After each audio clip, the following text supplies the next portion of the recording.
The impudence, the audacity, the unmitigated gall of those Knuckleheads of Liberty podcasters, daring to voice opinions outside the mainstream of accepted thought.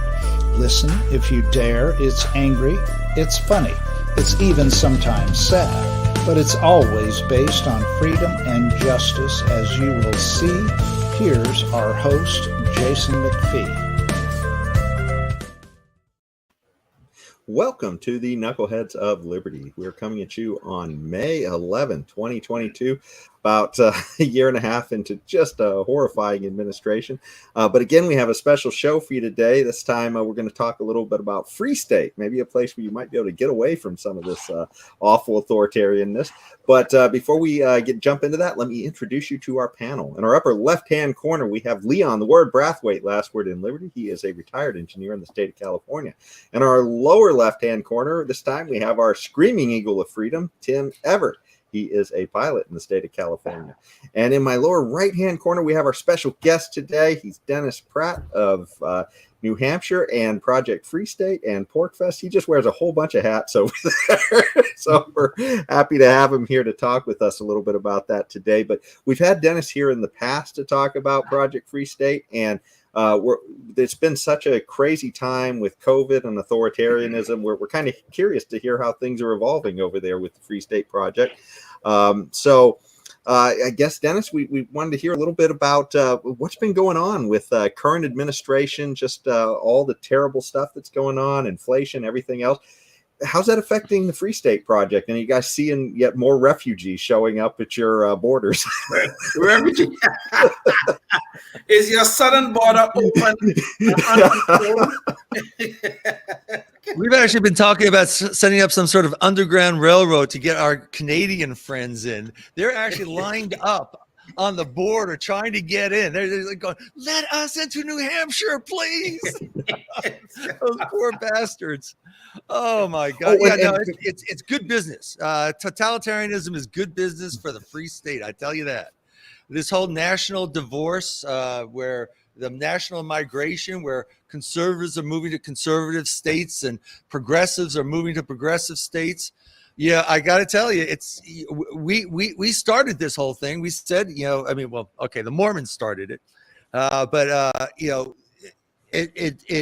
we said, look, we can't live with you guys anymore. We're not going to convert you, right? You guys are dyed in the wool authoritarians. We're not going to convert you, and you're not going to leave us be. So we just need to live separately. And so, we started this program about 19 years ago, and, it's been expanding every year. Every year we're doing more and more. We have about 10% of the House are Free Staters. We control we control more of the House, though, because we have a lot of Free Staters who are natives. A lot of people. New Hampshire was always in the top 2 of the Freedom Index while we were building up. So, New Hampshire's always been one of the freer states. It's just an ethos here. It's part of the culture here. And so to them, we're not particularly strange. And a lot of our most active people are natives who go, "Thank God you're here." And they jump in and they're going, "I got reinforcements, baby. Let's go." So we have in the House, the House whip is Free Stater. I was talking to the third most powerful person. He's also a Free Stater. He came here. I don't know how long ago he came, but when he first got here, he first ran as a libertarian in his town. To get to the House, he got 18 votes.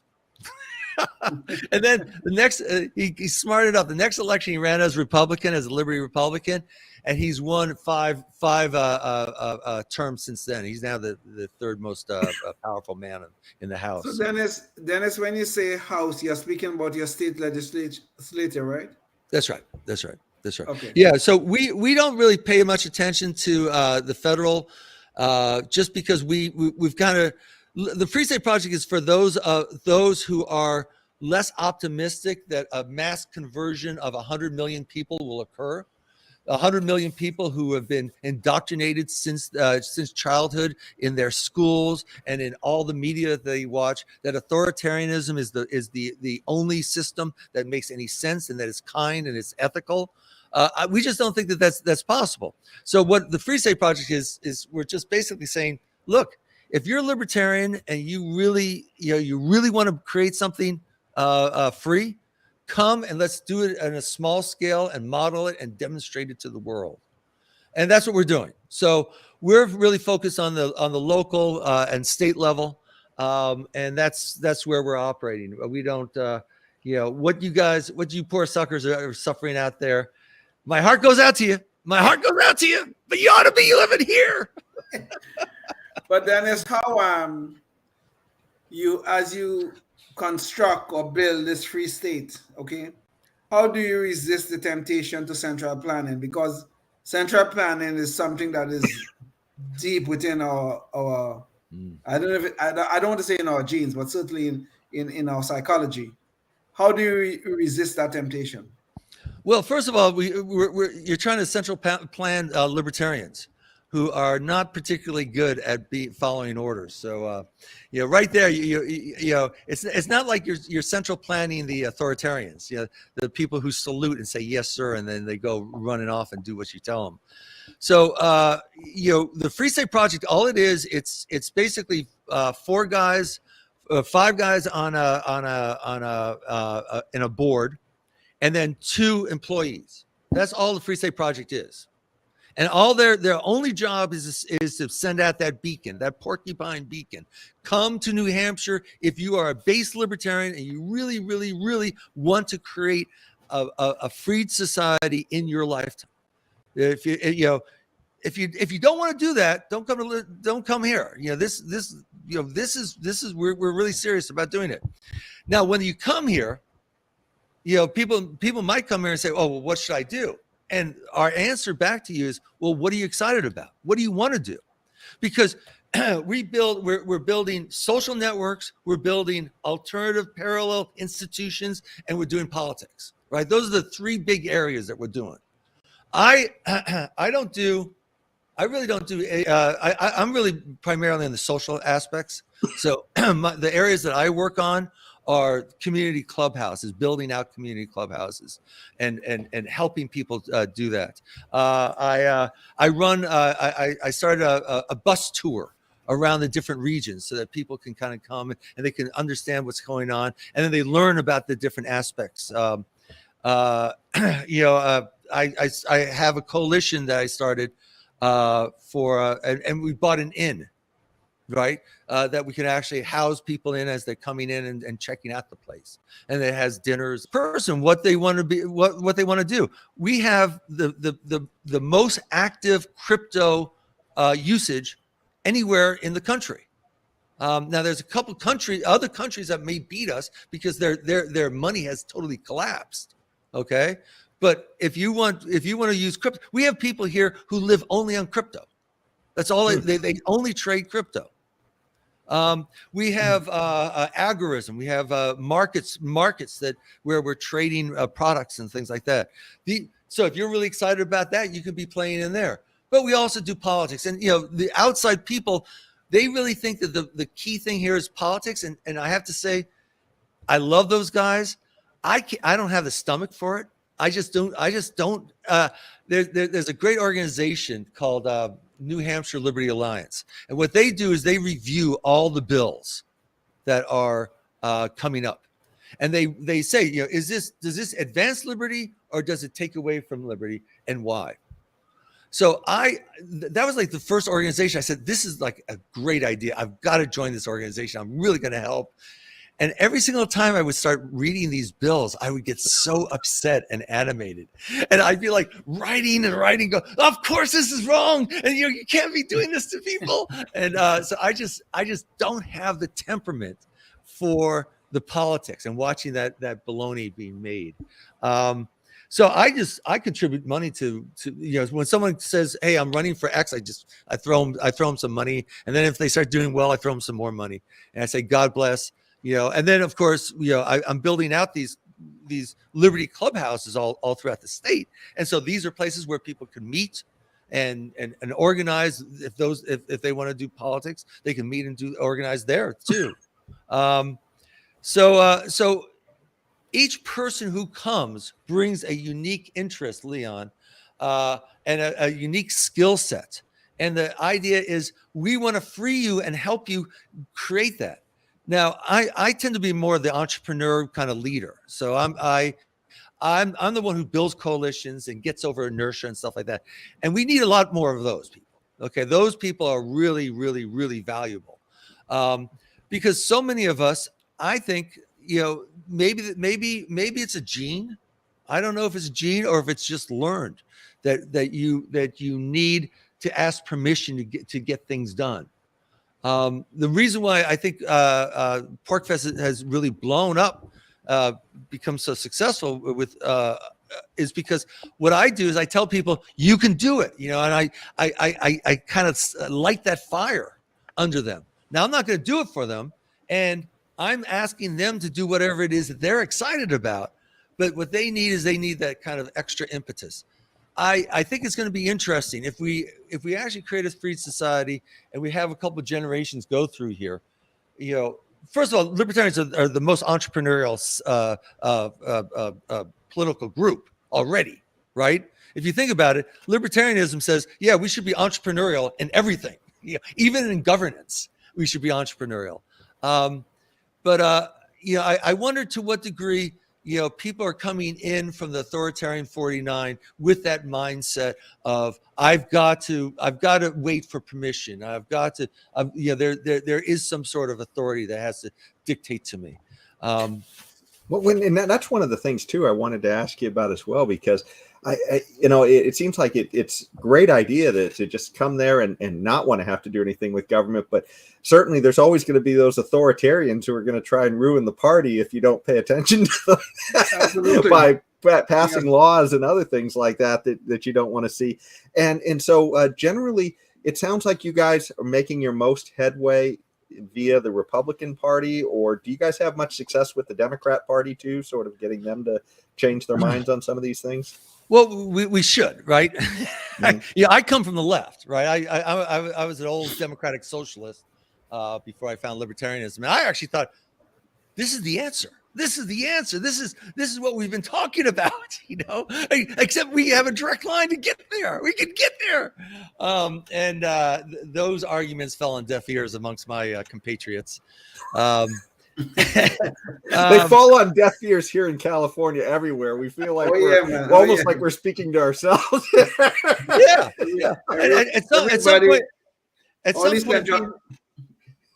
At some point, being an empiricist, you want to kind of say, maybe conversion isn't the way to go, and that's the reason why for the Free State Project. But there are a number of issues that we align much more closely with the libertarians on than with the conservative authoritarians. The conservative authoritarians, though, in New Hampshire tend not to be particularly authoritarian. Now, famously, the mic was on when the governor Sununu was like yelling and screaming, "These libertarians are not Republicans. They're not." And he was like all upset because we were pushing through things he wasn't particularly excited about. But they were liberty stuff. I mean, he's more of a conservative authoritarian. The more people we get here, the fewer of those people will be in power. So I'm very thankful. I'm very thankful that there are good people who are moving here who have the stomach to do the politics. And I just have I can create social institutions. I consider myself a libertarian communitarian. So I do the social work really well. And we have people who are building other institutions, and the crypto people are just incredible. And you want to learn about guns and making guns, 3D printing, and all that type of stuff. That we have those people here too, and almost every area we're very strong on. The areas that we really should be working closely with the Democrats. The trouble with the Democrats is, I don't think that they're serious about helping the people that they say they want to help. I really don't. That part is absolutely true. That is absolutely true.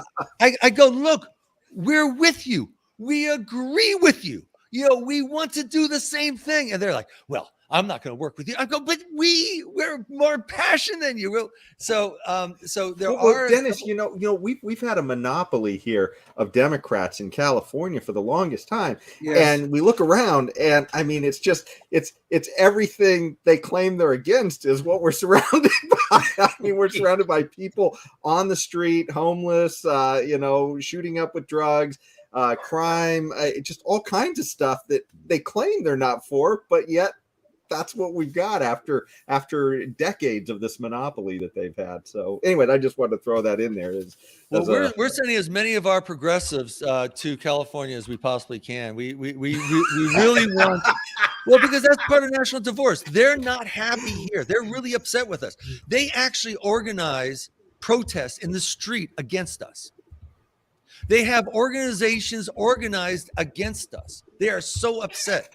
I don't know if you heard about this, but there was a town in New Hampshire, and at one of the town meetings, one of our free staters got up and said, look, we're increasing the school budget again another 5%, and that's all they do. Oh, 5%, 4%, 5%. It's just, whatever the base plus 5%, that's what we'll do. It goes, we're now more than twice the most expensive private school that we send their kids to. Why is it costing so much per student? What if instead we just said, look, we're going to, the most expensive school that we send our kids to, the private school, is $9,000. What if we said $10,000? Okay, we're going to fund every single kid for $10,000. That's our budget. It passed. It cut the budget more than half. Wow. Now, you want to see the AFT, the American Federation of Teachers Union, get excited? They threw so much money, and we have postcards coming out against us. They actually talk about us as vermin, right? We are cutting off their money. Now we were saying, look, if it costs we're paying like $4,000 to homeschoolers, so we actually have passed laws that homeschoolers get money from the state. So they get part of their tax dollars back from the state to educate their kids, but it's only $4,000. And remember, it's $20,000 or something like that for a kid.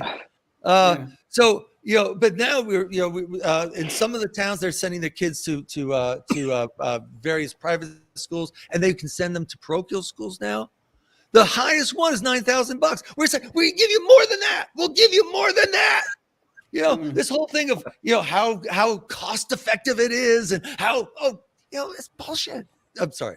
It's wrong. It's so wrong. Leon has competition. And I was going to ask you when you were mentioning about these parallel institutions that you were developing over there. I just heard a podcast recently from Andrew Torba, the founder and CEO of Gab, the social media website Gab. So that poor guy had roadblock after roadblock, basically things being pulled out from under him, and he had to replace them on his own, everything, including banking. Oh, yeah. And so he has done all that. And made a success out of Gab now. And so when you talk about these parallel institutions, like that, have you taken some lessons from people like Andrew Torba, or have you blazed new trails with something else? What's going on? Yeah, and again, this is a decentralized, distributed thing. But I will tell you that one of our board of directors is the guy who runs Library and Odyssey, right? So Jeremy Kaufman, So when you get shut down on YouTube, where do you go? You go to Odyssey, right? Okay. Mm-hmm. Right. So I mean, this is steeped in our blood. We have our farms, so they can't cut off our food. I mean, we think about these things and how can we actually? There's a ham. They don't want to be called ham radio. I don't know what they're called. but they were organizing at one of the clubhouses, and I went there, and they're going, yeah, we're going to get everyone one of these just in case of emergencies. And I said, okay, I'll take one, and give them $100. I got them. I don't know what I'm going to do with it. It's like the gun. I go, what am I going to do with this? I'm not going to spend time doing this. It's like my crypto wallets. I go, there's money in it. I don't remember my password. Darn it. Oh my gosh. Yeah. I'm a bad libertarian in so many areas. Yeah. But they don't call us knuckleheads for nothing. So there's so much knowledge here, and so many people doing so many different things. And my wife, I was lamenting about the crypto stuff, and my wife goes, well, I can remember thing, and so we go, okay, well, why don't we just call up these guys, and they know how to do this, and so it's just amazing what happens when you have this large group of very based libertarians who are very smart.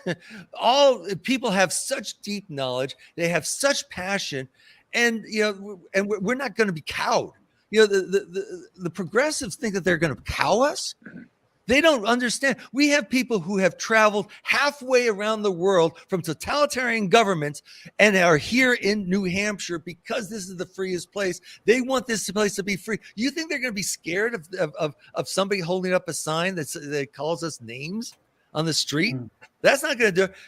We have progressives who are leaving the state house and actually leaving the state. Right? That's because they see where this is going. Every once in a while, somebody will say, well, in my state, there's one particular law. We're better than you on this. Well, first of all, in the index of freedom, we're number one for this entire decade, except for 1 year. And we've been expanding that distance. We're expanding. And it's the vector. It's not the point in time. Stop paying attention to the point in time. People keep on going, oh, how are you on this law? We have increasing number of libertarians creating more and more freedom every day, and we have more people coming. So the vector, look at the vector, look at where we're going. Now, compare our vector with California, guys, and what are you doing? What are you doing? Oh God. The opposite of whatever you're doing. Exactly. We don't even know the meaning of the words live free or die in this state. Don't. Okay? Just take note. No, here it's just you say live free and they say no, just die. Just die. I think our saying is better read than dead. Right? Well, Dennis, you brought up all these things about, bringing this critical mass to New Hampshire.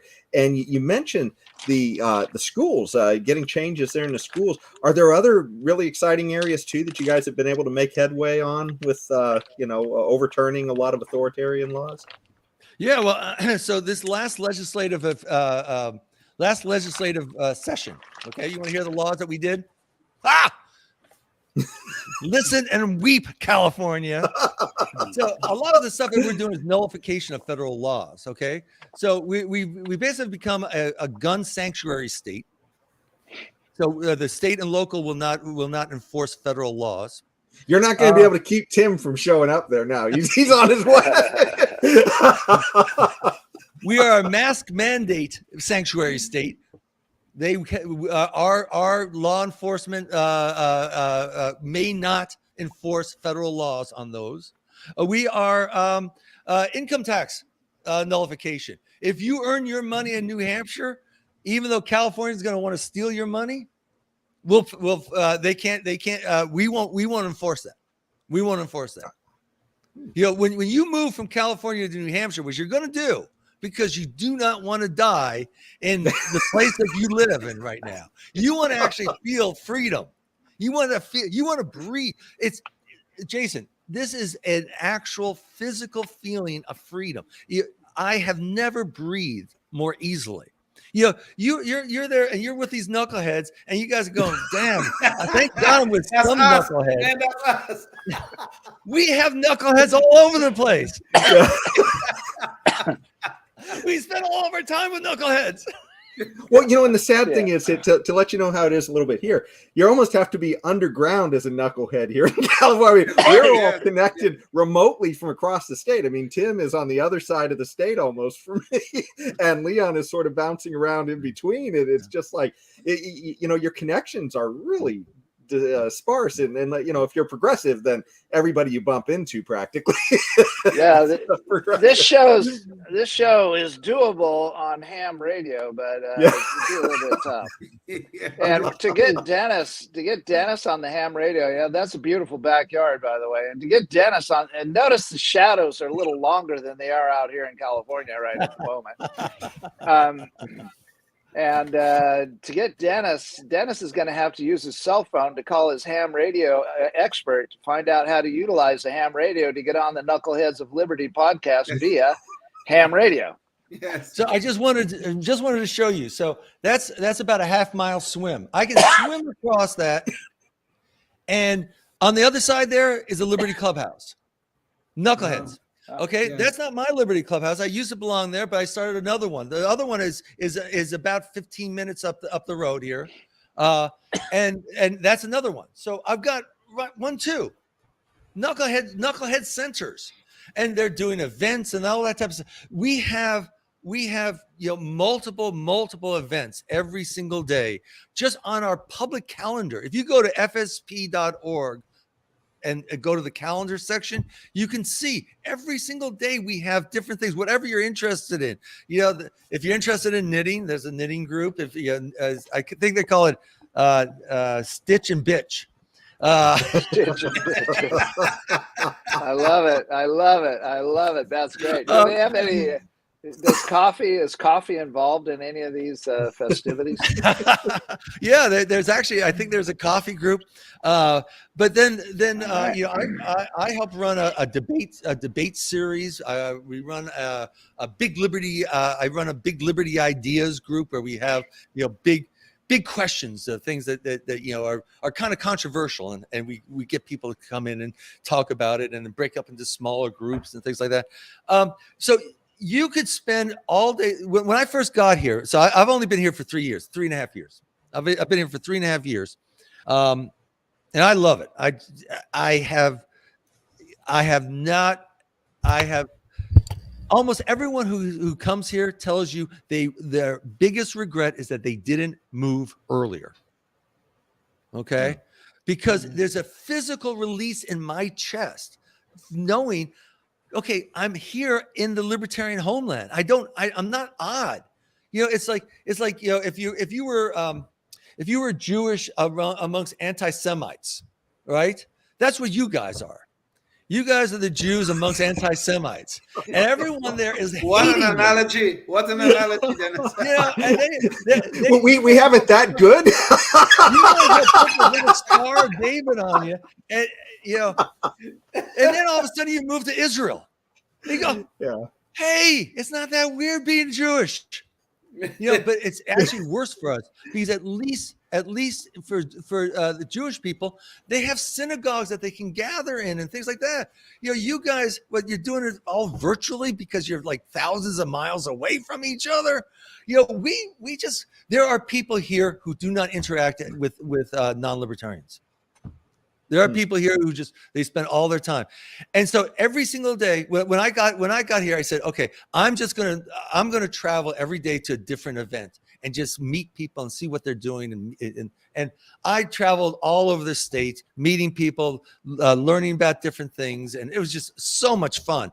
And then once you're in these groups, those groups all have like events that aren't on that calendar. So it's like, those are like little gateways into these little worlds that have like these other types of things. So it's a real explosion. It's an incredible thing. I didn't tell you about all the other laws. I mean, it's just amazing. Just amazing what these guys did. Oh, so we're constitutional carry, and we have the highest per capita machine guns.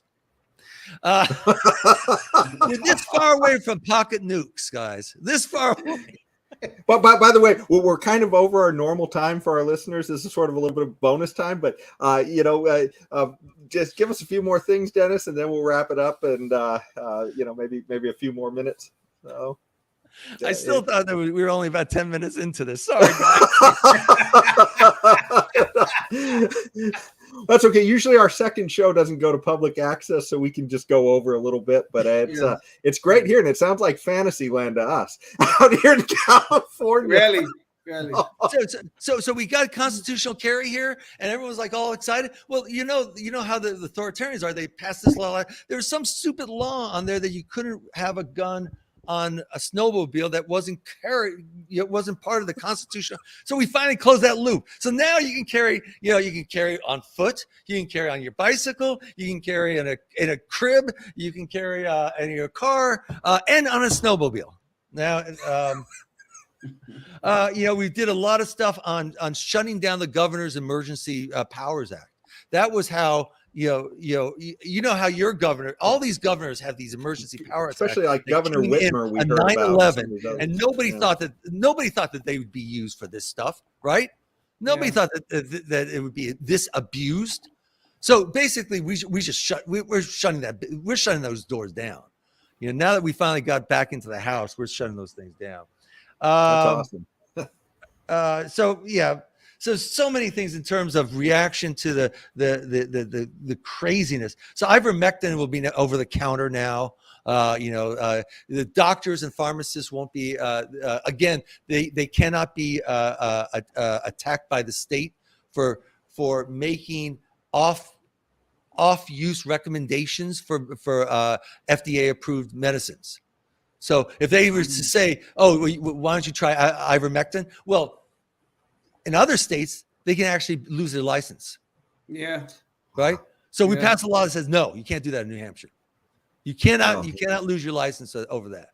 So we legalize food. All that licensing and control of food. And, you can't sell food that way, or you need this license to do that. We just said, no, we opened up the doors, so whatever it is that you want in terms of liberty, come to where the vector is. We are moving towards freedom. We want more and more people coming here. This will be the libertarian homeland. Now, if you're not libertarian, if you're more conservatarian, Florida, Tennessee, Texas, if you're really kind of more fundamentalist and you don't mind that type of authoritarianism. But we don't have enough people to populate all those states. As a matter of fact, any one of those states, it's too big. You have 20 times more voting power living in New Hampshire than you do living in Texas. Okay, just because the population. Yeah. Just because the population. So every libertarian who comes here is worth 20 going to Texas. So what are you guys doing going to Texas? And conservative authoritarians need a place to go to. Progressive authoritarians need a place to go to. And guess what? It's going to be California.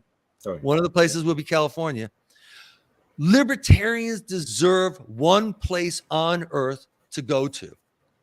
And it's going to be New Hampshire. Well, that sounds like an excellent place to leave it at. It sounds great, and it sounds like a great experiment. We're watching and would love to have you back at some point again to talk more about it. You guys have any last thoughts? Anybody want to say anything more before we go? Or well, if you don't come to Pork Fest, come out anytime. I recommend that you come out. I'm kind of a nerd, so when we made our decision to come here, we came out 3 times. And we spent 3 weeks. We did Airbnb. Oh, by the way, we now have a pork Airbnb. Talk about parallel institutions. We have a pork Airbnb. So, you come out here and then you can stay with porcupines. Well, that sounds great. Boy, I tell you, I definitely it's going up on my list of places to visit. Indeed. I'll tell you the other thing is I started these Liberty bus tours. Okay. And one of the ones I'm going to do, I like to do for fall foliage. And basically, we'll start up in a little bit of North Country. We'll take the Kangamangas Highway. You'll see all the different colors and stuff like that. And then I'll take you through Pemi Valley, North Country, and Lakes region. and you'll meet porcupines in each one of those regions. Absolutely beautiful. It'd be a lot of fun, and that's a long weekend. I would recommend coming up on maybe on a Wednesday night or Thursday, and then spending the whole weekend there. And part of it's on the bus, and then the rest, you'll be going off. And if you want to do a shoot, you can do a shoot. If you want to go maple collecting, you do maple collecting. If you want to, knit, you knit. That's great. Well, it sounds like you guys have it all dialed in for anybody who's interested in making the plunge. But unfortunately, we're about out of time. So thanks again, everybody, so much for joining us. Thank you, Dennis, so much for giving us a taste of liberty on the show, or living liberty, anyways.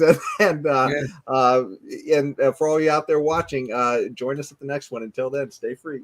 Yes, indeed. Life, liberty, and the pursuit of happiness, always and forever. Thank you for listening to the Knuckleheads of Liberty podcast.